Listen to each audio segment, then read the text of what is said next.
সম্মানিত সুধী মণ্ডলী, আসসালামু আলাইকুম রহমতুল্লাহ। আল্লাহ পাক রহিম রহমতে আশা করি আপনার সবাই ভালো আছেন।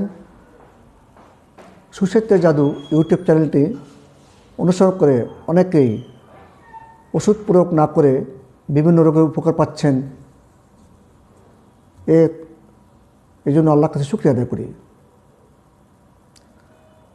আজকে আমি যে বিষয়ে পরামর্শ রাখছি সেটা হলো কৃমি রোগ। কৃমি রোগ ছোট এবং বড় দুই রকম হয়ে থাকে। কৃমি রোগ হলে আমাদের পেটে ব্যথা হয়, বমি বমি ভাব হয়, মুখ অরসি দেখা যায়, খাদ্যে মোটো আগ্রহ থাকে না। যারা বেশি বেশি মিষ্টি পান করে, মিষ্টি খায়, বাইরের খাবার বেশি লাইক করে, তাদের সাথে এই রোগটা বেশি হয়। এই কৃমির বিষয়ে প্রত্যেকেরই সাবধান হওয়া দরকার বা সতর্ক হওয়া উচিত। কারণ এই কৃমি রোগ হলে আমাদের পেটের ভিতরে বসবাস করে এবং আমাদের দেহ থেকে রক্ত পান করেই এরা বেঁচে থাকে। তাই দীর্ঘদিন কৃমি রোগ হলে আমাদের অনেকেই রক্তশূন্যতা দেখা যায়, পরে আস্তে আস্তে অসুস্থ হয়ে পড়ে। তাছাড়াও দীর্ঘদিন কৃমি রোগ হলে আপনার গুহ্যদ্বারে পায়খানার স্থানে আপনার গুড়া কৃমি বাসা বেঁধে, যার ফলে আমাদের অশ্ব, পাইলস, ভগন্দর ইত্যাদি রোগ হয়ে থাকে।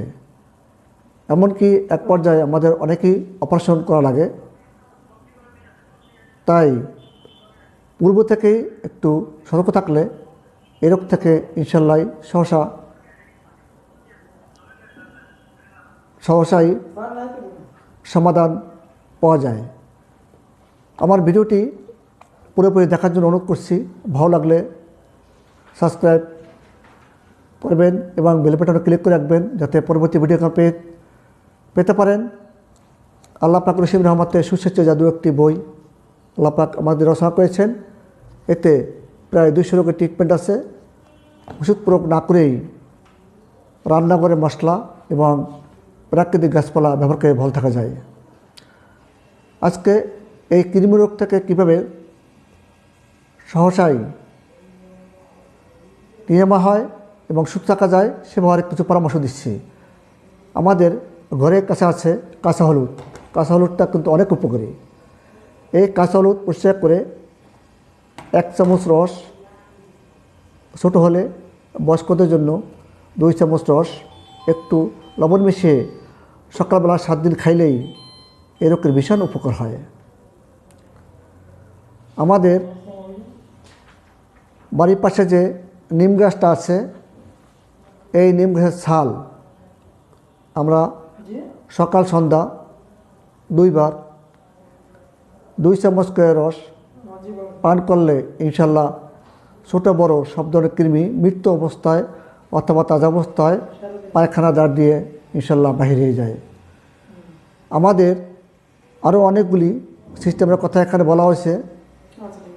আমরা যে চিরতা কবিরাজি দোকানে কিনতে পাওয়া যায়, এই চিরতার ভিতরে পানি হাফ কাপ করে